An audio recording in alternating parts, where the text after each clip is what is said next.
ওই যে কালকে বলেছিলাম যে মাসি আমার জন্য শুটকি ভর্তা করেছিল। তো মাসি করেছিল চাপা শুটকি ভর্তা। তো নমস্কার সবাইকে, আশা করি সবাই ভালো আছেন।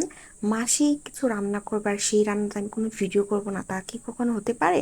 তো মাসি এখানে বেশ কিছু শুকনো লঙ্কা ভেজে নিয়েছি, আর কিছু রসুন আর পেঁয়াজ সব কিছু ভালোভাবে ভেজে নিয়েছে।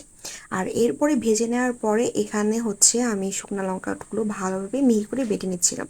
এই শুকনো লঙ্কাগুলো এত ঝাল ছিল, খুব বেশি ঝাল ছিল না। এই যে ছোট ছোট মরিচগুলো ছিল সেগুলো একটু মিষ্টি ছিল, আর কয়েকটা শুকনো লঙ্কা ছিল সেগুলো ঝাল ছিল।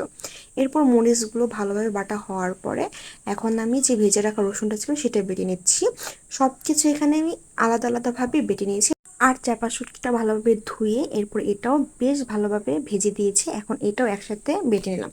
আর সব কিছু যখন বাটা হয়ে যাবে তখন আমি সব কিছু আবারও একবার করে বাটা দিয়ে নিয়েছি। আর পাটাই বাটার তো ভর্তা এমনি অনেক টেস্টি।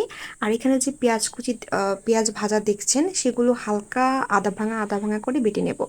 আর আদা ভাঙা করে বেটে নেওয়ার কারণে এটার টেস্ট কিন্তু দ্বিগুণ বেড়ে যায়, আর খুব মিহি করে বাটলে কিন্তু ওই টেস্টটা পাওয়া যাবে না। এরপর সব কিছু আমি একবার করে মিশিয়ে নিয়েছি। তো আজকের ভিডিওটি এ পর্যন্তই। ভিডিওটি ভালো লাগলে আমার প্লিজ লাইক ফলো করবেন। ধন্যবাদ সবাইকে। আর গরম ভাতের সাথে এরকম চাপাশুটকির ভর্তা হলে আর তো কোনো কিছু প্রয়োজনই হয় না।